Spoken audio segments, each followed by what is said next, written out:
เกลือนะบ่เป็นอันตรายต่อสิ่งแวดล้อมในเกลือนี่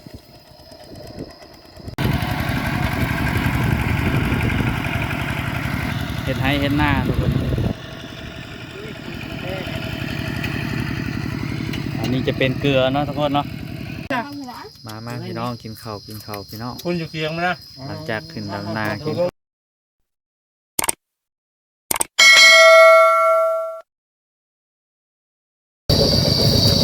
ทักทายสบายดีทุกคน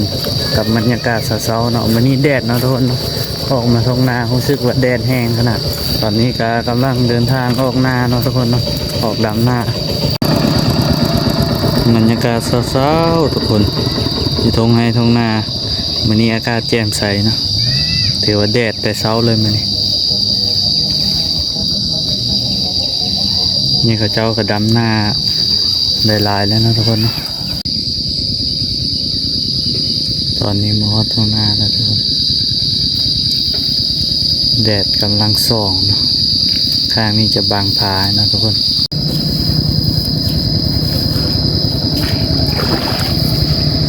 นี่ดำนาแล้วทุกคน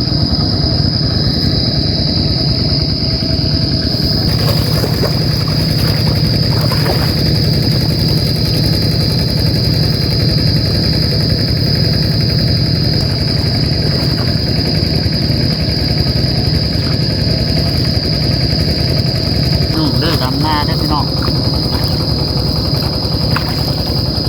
เล่นปีแล้วพี่น้อง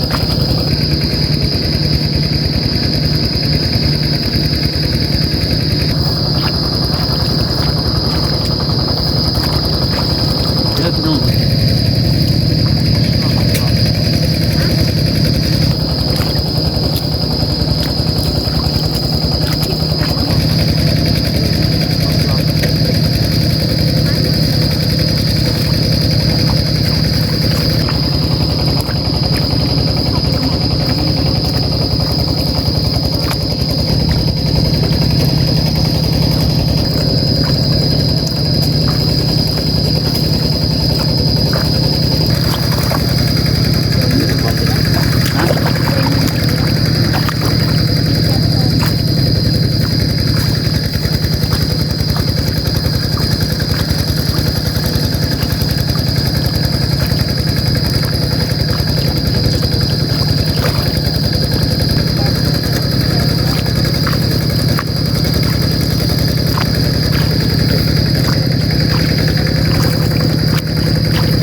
นี่ทุกคน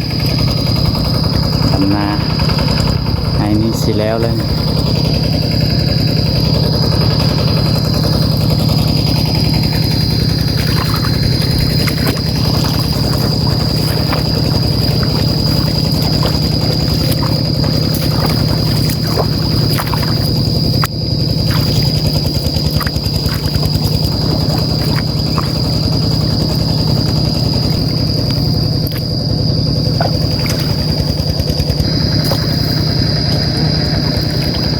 คกทุกคน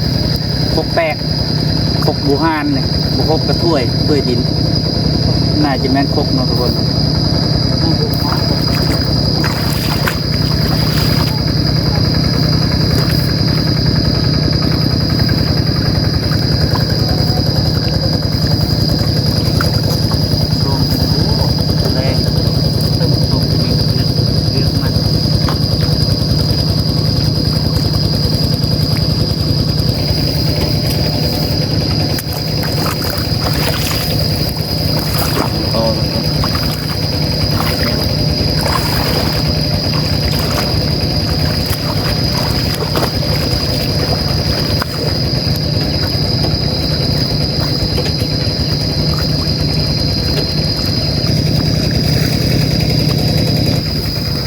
ทุกคน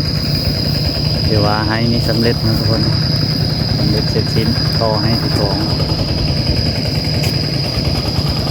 ให้หน้าง่ายเติบทุกคนสำเร็จให้อีกลายให้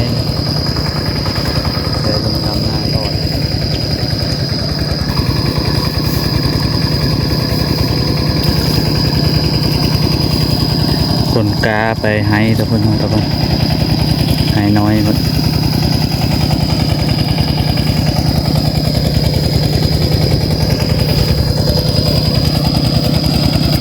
ให้ใหญ่นี่ยังไม่ได้ดำเลยทุกคน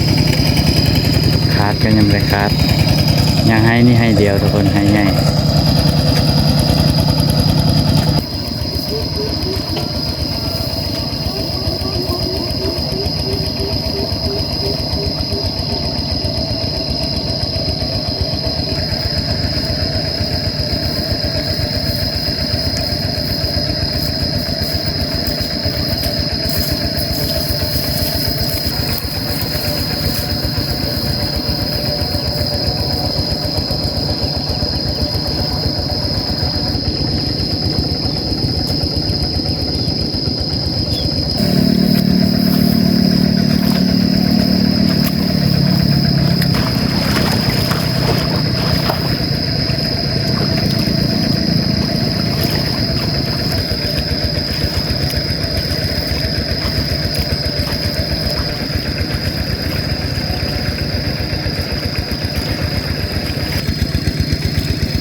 ให้ที่สองก็สำเร็จทุกคน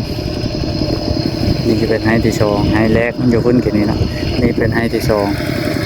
ต่อให้ที่สามเนาะยาวขนาดเลยทุกคนให้ปูนละเพื่อสิจอดสองให้นี่ซ้ำเดียวเนาะความยาวอันนี้ก็ยาวขนาดเลยบ่ใหญ่ปานใดแต่ว่ายาวใบเหี่ยวไทยหน้าอยู่ร้านเราแก้วบาลาคนน่าจะว่านปุ๋ยแล้วว่าว่านเกลือเนาะ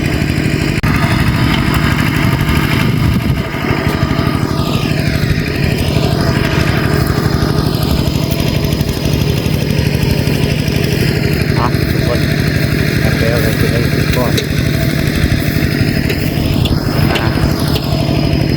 บาลากำลังว่านปุ๋ยว่านเกลือว่าน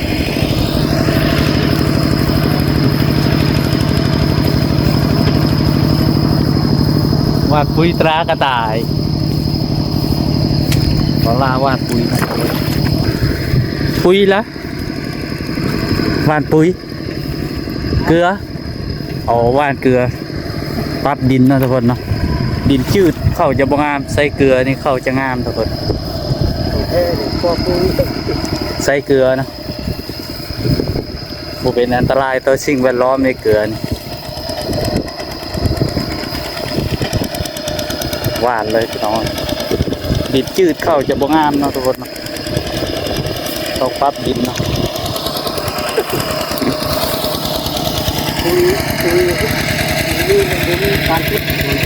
มีสารพิษบ่มีสารเคมีนะ บุเป็นอันตรายกับสิ่งแวดล้อมเองไอ้คนมาเหี่ยวเอาละ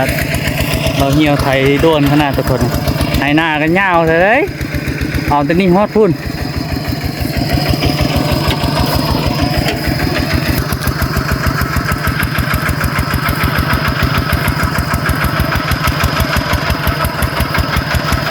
เอ๊ะเสียงรถไฟจะสิดับมันอะไรเที่ยวเกียร์เกียร์เกียร์เกียร์ด่วนขนาดเลย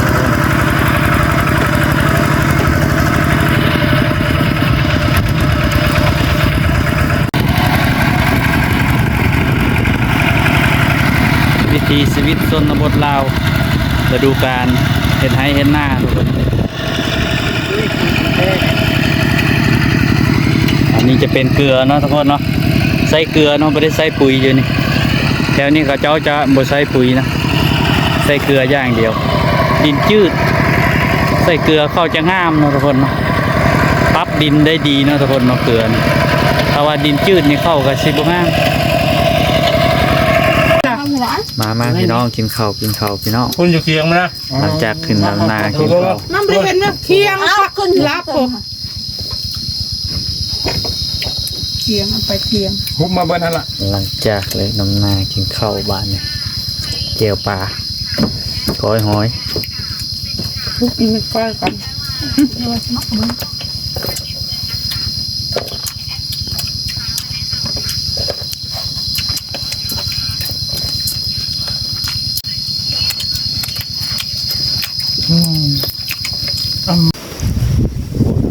ฝนมาแล้วฝนชิตกกันเลยนี่เมื่อเช้านี้ยังแดดอยู่เลยนี่มาไม่ได้ฝนชิตกแล้วนี่โอ้มืดครึ้มมาเชียวเห็นว่าทุกคนเสียงฝนมาก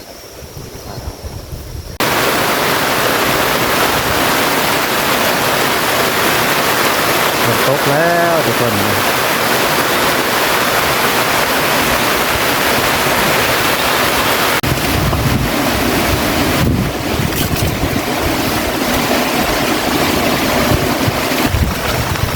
แล้วเพื่อนนึกเข้ากับฝนตกครับผม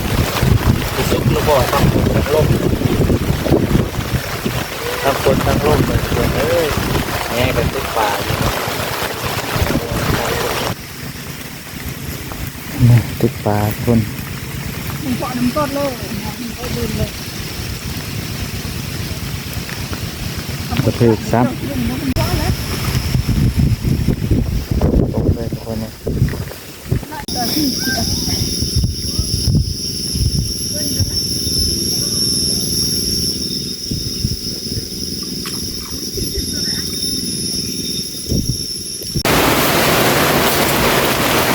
่านผู้ชมสวัสดีคลิปนี้ก็สุดประมาณนี้นะทุกคนไว้พบกันในคลิปหน้าทุกคนบ๊าย